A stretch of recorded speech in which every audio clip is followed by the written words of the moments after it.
Aluseni Makanera Kake, bonjour. Bonjour. Je rappelle que vous êtes le leader du FND, c'est-à-dire le Front National pour le Développement. On a enregistré l'extradition de Toumba Diakité, l'ex-aide de camp de Moussa Dadis Camara, dimanche dernier. Comment avez-vous accueilli cette nouvelle? Bon, j'ai un sentiment très mitigé. J'ose croire que peut-être ça peut permettre de faire avancer le dossier. Mais mes inquiétudes. Toumba Diakité ne voulait pas venir. Il est arrêté, extradé de force.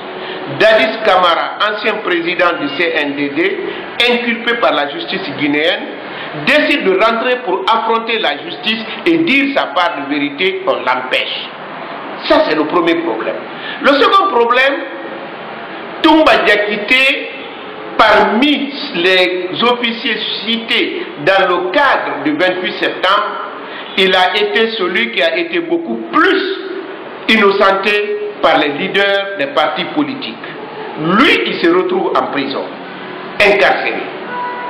D'autres personnes inculpées pour lesquelles les mêmes charges sont reprochées sont en liberté et d'ailleurs occupent des fonctions importantes. Je ne veux pas dire par là qu'ils doivent tous être en prison. Je pense que la liberté est la règle, la prison doit être l'exception. Mais si tel est le cas, je voudrais qu'il n'y ait pas un poids, deux mesures. Que Toumba puisse bénéficier du même traitement que les autres officiers qui sont inculpés dans le même dossier que lui. Alors, est-ce que pour vous c'est l'espoir de voir l'ouverture d'un procès équitable en Guinée? Je le souhaite ardemment, mais je ne crois pas. Parce que je pense dans ce dossier, il y a beaucoup plus un problème, les obstacles politiques, qu'un problème de droit. Puisque vous le savez, la Cour pénale internationale s'est intéressée à ce dossier. Soit la Guinée a des personnes ressources et les moyens financiers pour organiser ce procès, la Guinée l'organise. Et si la Guinée n'est pas capable, il transfère le dossier à la CPI, et la CPI, quant à elle, ne demandera pas un copec à la Guinée pour organiser les dossiers.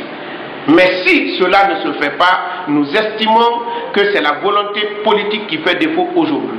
Alors, vous nous disiez en off que vous êtes venu dans le même avion dimanche que Toumba Diakité. Est-ce que ça a été l'occasion pour vous d'échanger quelques mots avec lui? Effectivement, le hasard a voulu que je sois avec Toumba Diakité. Je l'ai vu sur le tarmac de l'aéroport de Dakar. Et nous étions d'ailleurs dans la même cabine que lui. Nous n'avons pas à échanger, mais on s'est regardé, je l'ai vu, et je me suis dit quelque part que, en dépit de tout ce qui se passe, ça devait être un signal pour tous les Guinéens et particulièrement pour les officiers, qui continuent encore, pour certains officiers, qui continuent encore à exécuter des ordres manifestement illégaux, pour les faire comprendre qu'il y a la politique de la baïnote intelligente. Si demain un procès s'ouvre par rapport au massacre des manifestants, personne ne peut faire prévaloir pour dire que c'est telle personne qui m'a demandé, c'est telle personne qui a donné des ordres. Parce qu'on n'est pas obligé d'exécuter un ordre quand on sait que c'est illégal. Dernière question, est-ce que vous avez vu dans son regard quelqu'un qui est inquiet pour sa sécurité peut-être? Bon, c'est difficile de le dire parce qu'il ne parlait pas, mais quand il avait l'âge Papakoli Kourouma, il a souri et il a dit mais quelle coïncidence, je pense qu'il est serein et il doit pouvoir affronter la justice. En tout cas, pour le cas du 28 septembre, j'ai lu et j'ai écouté beaucoup de leaders, dont notamment Mouktar Diallo, Jean-Marie Doré et Saliwan ce matin, qui disent que c'est Toumba qui les a sauvés de la folie meurtrière de certains militaires.